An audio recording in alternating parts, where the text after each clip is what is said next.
Okay, we are beginning the haftara of Parshas Teruma, one of the easiest haftaras to read in the whole Chumash, because it's the story. It's a story of Shlomo HaMelech's building of the Beis Hamikdash, and it's really a long story in Malachim, and only a small segment of which finds its way here. Let's begin and learn a few psukim, and then try to appreciate it a little more.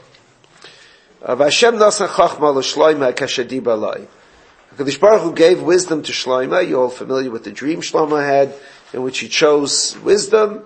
And Shlomo HaMelech got this gift of chachma. Vayhi shalom ben Chiram uben Shlomo, and there was peace between Chiram, the king of Tyre, the king of the Lebanese country above Eretz Yisrael, uben Shlomo v'yichvesu b'shneim, and they made a bond between them, and a friendship ensued between Chiram and Shlomo. Chiram had been close to David HaMelech, was close to Shlomo, and God blessed him with a very long life, although later other things happened with Chiram. But for today, what? Was he allowed to make a bris with him? So he was allowed to make a bris with him. It was not a bris, presumably not a bris in Eretz Yisrael. We don't make a bris with others in Eretz Yisrael, but you can make a bris with other countries. And the pasuk prefaces it by saying that Shlomo had the chachma to understand, presumably, that this was proper. However, we start from pasuk chavav in the parak. Prior to that, in discussing the friendship of these two people, the pasuk says that Shlomo did something else, which Chazal deride him for. He gave him certain cities in Eretz Yisrael. Now what it means exactly, he gave him certain cities in Eretz Yisrael is not clear. He may have given him just for tax purposes, but Shlomo got carried away. Why did he get carried away? Shlomo HaMelech, the Gemara says, Malach B'Kippah. He ruled the entire world. Now he didn't rule the entire world in the same way that Nebuchadnezzar did. Nebuchadnezzar took an army and conquered the civilized world that existed in that time, so he ruled the world. Shlomo HaMelech did no such thing. He didn't fight a certain battle in his lifetime, a single battle in his lifetime, but he influenced the world. In other words, his greatness was so great that all of like we find later with the Queen of Sheba, they all came to him and sort of followed his example. He was, if you would think of it as an example, if today one country would have all the technological advances, and would know how to do all kinds of things, and all the other countries would follow suit. It happens to be that the technological ability is spread over many countries, but if one country had it, nobody else did, we would say that country is running the world, so to speak. So that said, Shlomo HaMelech saw it as his mission to spread the recognition of God throughout the world. And to that end, that's why he married the daughter of Paroi. That's why he sought to influence the other nations. And that was the double-edged sword of Shlomo's greatness. It was a greatness in the sense that he aspired to influence the whole world. And in a certain sense, it's a tragedy. The life of Shlomo HaMelech was a tragedy because he was so great, he had so much, he had everything, and he didn't accomplish the dreams that he had. He died leaving a split country. He died leaving a country that split between the southern and northern kingdoms. And to a certain degree, he was a very sad figure. Rav Pam used to talk about Shlomo HaMelech as a very sad period. It was a great time, and it was a sad time, because Shlomo HaMelech was so into spreading the greatness of Klal Yisrael in the world that he didn't influence Klal Yisrael adequately. There was no marked growth from David HaMelech's time to Shlomo HaMelech's time within the Jewish people. And it's almost as if he was, so to speak, great in international policy and forgot about the national needs of the people. And Rav used to say that Shlomo, he has much more. Shlomo helped ships to Peru. He reached Peru. That he reached Peru. That's very interesting. He has some writing from, I can't remember the writing. Okay. He used to talk I'd be curious to hear, but okay. So at any rate, this is the introduction. Now, the psukim that follows would puzzle us. Vayal HaMelech Shlomo mas b'kol Yisrael. Shlomo made a tax V'yamash shloishim elef ish. The tax was 30,000 people. Now, first of all, let's just read about the working conditions of these 30,000 people. Now, these 30,000 were artisans, were people that knew how to build. He was building the Beis Hamikdash. He sent them to Lebanon. Lebanon had a great forest in those days. Aseres alafim b'chaydish. Now, 30,000 people. Each month, 10,000 worked. Chalifas chaydish yu balavanayin. They would switch places. They'd work 1 month, shnayim chadashim b'beisai, and 2 months they'd go home. 2 months vacation, 1 month work. That's like federal workers today, more or less, no? V'adinayram alamas, and Adinayram was in charge. Now the question is, what kind of tax was this? Rashi learns it was a financial tax. It was a money tax, because he took money to be able to hire these workers. The other Rishonim disagree. They all learn that he actually took workers. He took the most talented workers and gave them the job. It was the tax, so to speak, among the people. A draft, sort of like a draft, to go and do work. The problem with that is that later, at the end of the building of the Beis Hamikdash, the pasuk says, somewhat strangely, the pasuk says, "B'bnei Yisrael like nasa shloimei oved," that all the people that worked on preparing the material for the Beis Hamikdash, none of them were Jews. They were all non-Jews. And that would seem to contradict what it says here. So be that as it may, there are two possibilities. Either he taxed them money and paid for non-Jewish workers, or he took Jewish workers.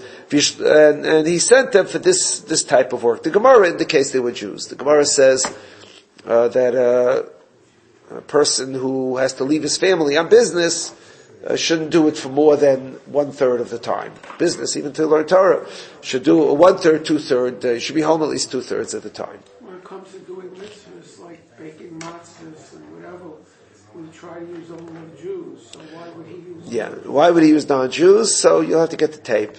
We discussed why he did it, especially because it has to be done l'shma, and how can you trust a non-Jew to do l'shma? And maybe we'll talk about it next time. Very good. Yishlachim doesn't have a dagesh. She sent them and they came back. Okay. Good. Vayihi l'shloimei shivim elef noisei sabel. Now listen how many people are working on this one Beis Hamikdash.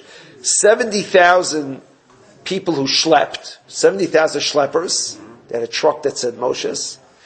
And they schlepped the stones all from Lebanon down to Yerushalayim. It's a long trip, especially without a vehicle, without a motorized vehicle. And 80,000 people who actually worked to chisel the stones to quarry the stones out of the mountain.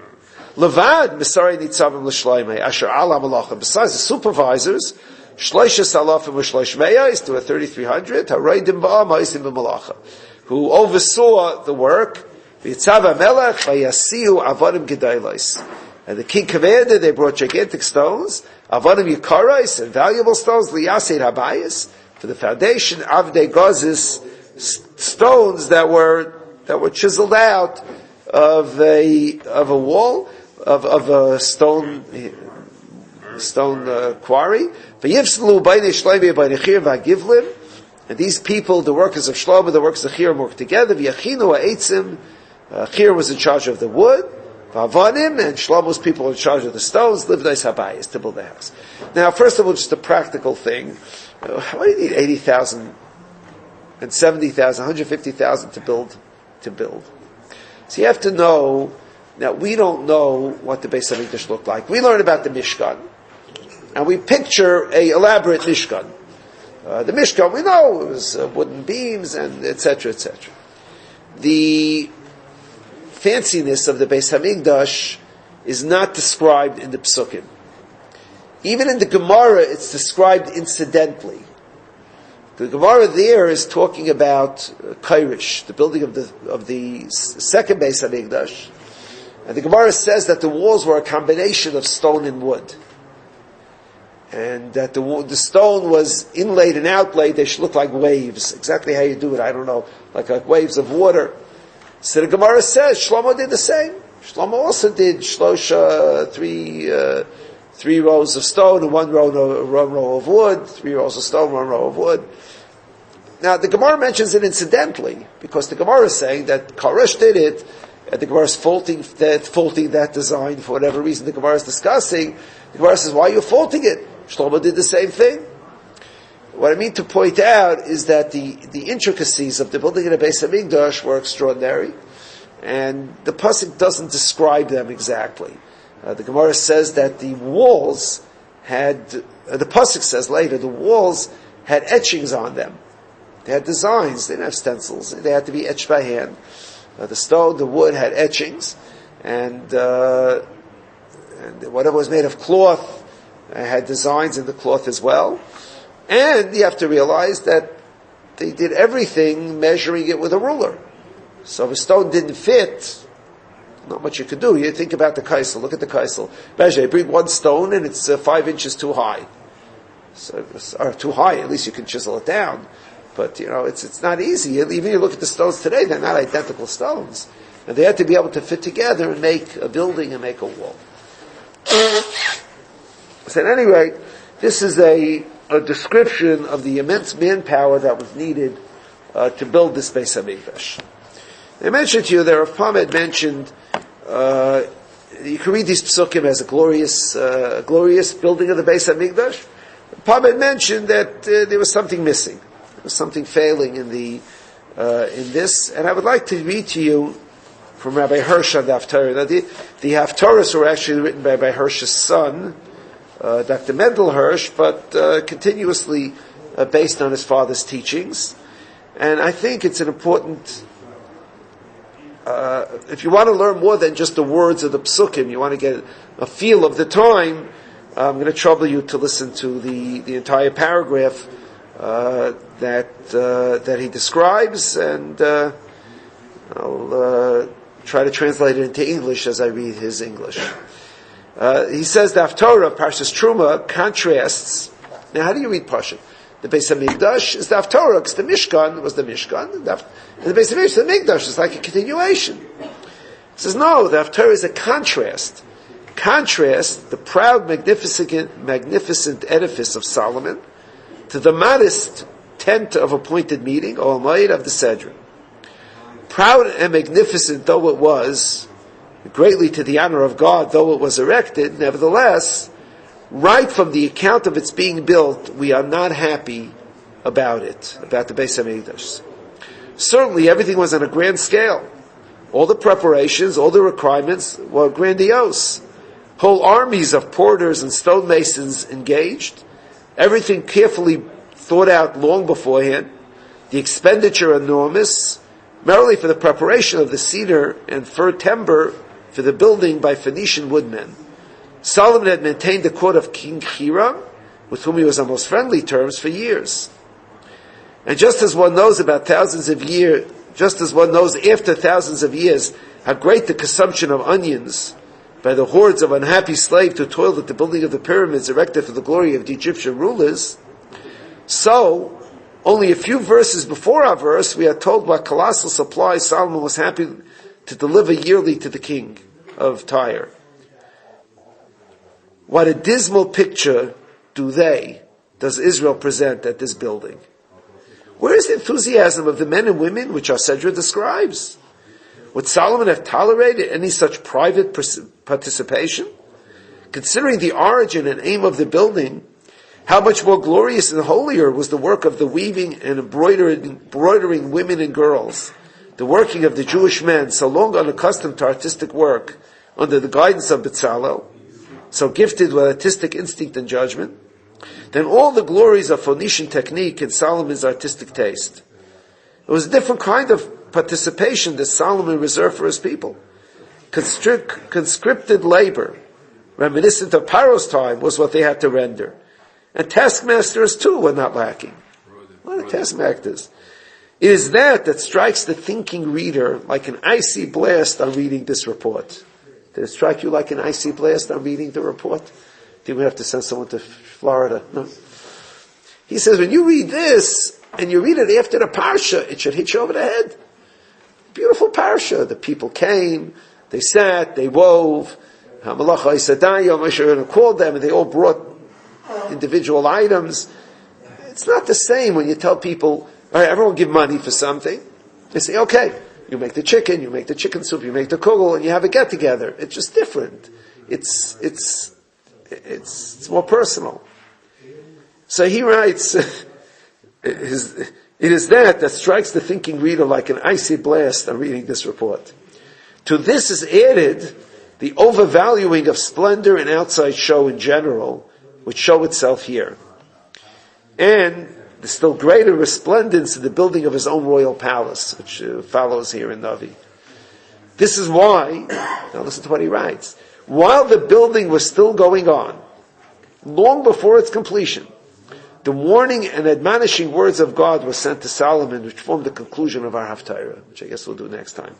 They warn him against overvaluing the external appearance of this building, remind him that he has to thank his position as the king solely to God's promise to his father David, and that the continuance of this promise being kept is no wise dependent on his developing pomp and power, is solely dependent and conditional to his conscientiously keeping the laws of God in conduct and deed. So the idea here is that it was grand, it was elaborate, it was done with tremendous armies of people, and certainly it was beautiful, but it's not what the Jews needed. It's not what Klal Yisrael doesn't need this stuff. Klal Yisrael doesn't need a fancy building, Klal Yisrael needs a place that has a feeling of Kedusha, that has a sense of Kedusha. Shlomo HaMelech, to defend him, as I said at the outset, was on a mission. Shlomo HaMelech's mission was to bring the whole world closer to HaKadosh Baruch Hu.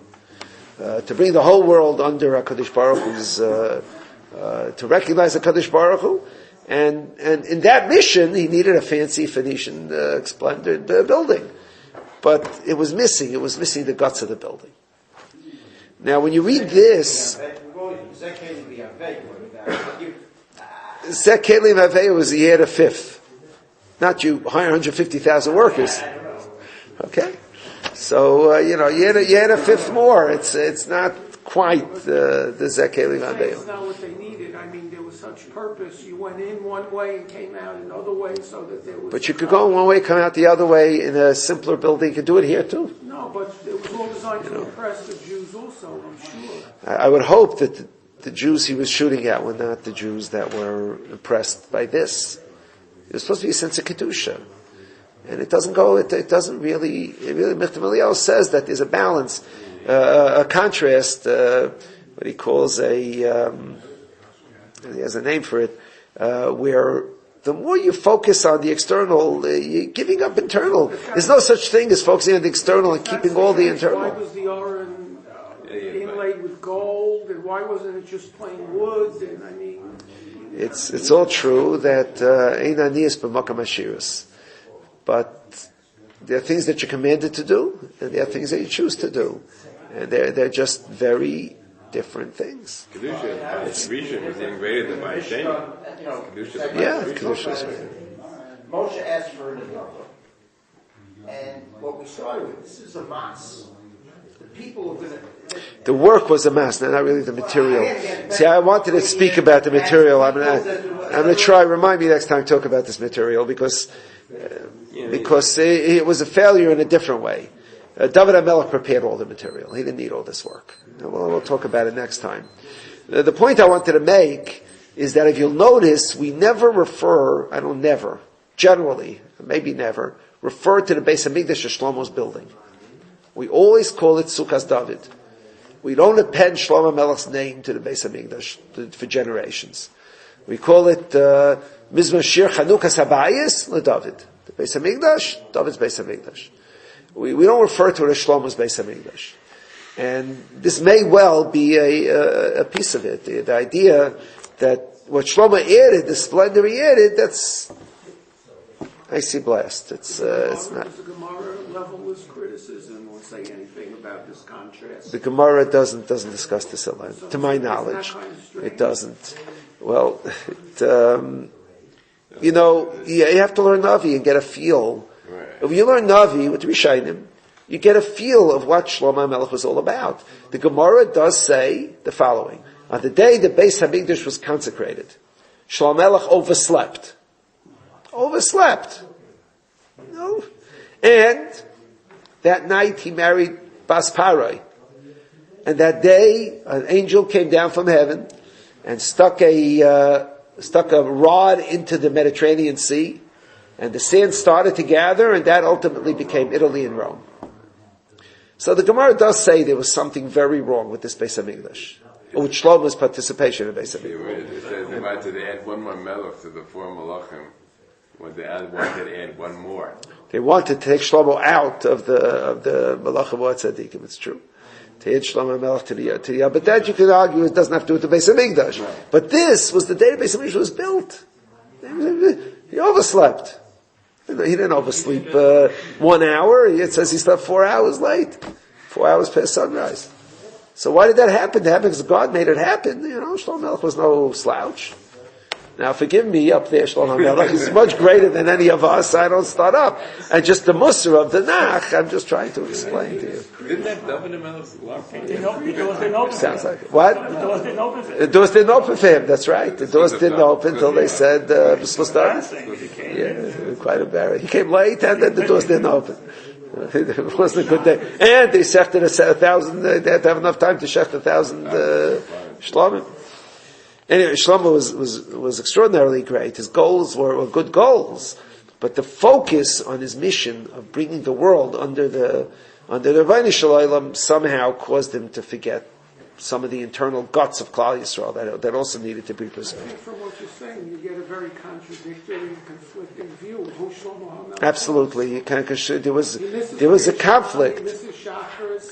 There was definitely a conflict. He wasn't an ordinary fellow who missed chakras, but there was a certain conflict in Shlomo HaMelech and his greatness and in his failures.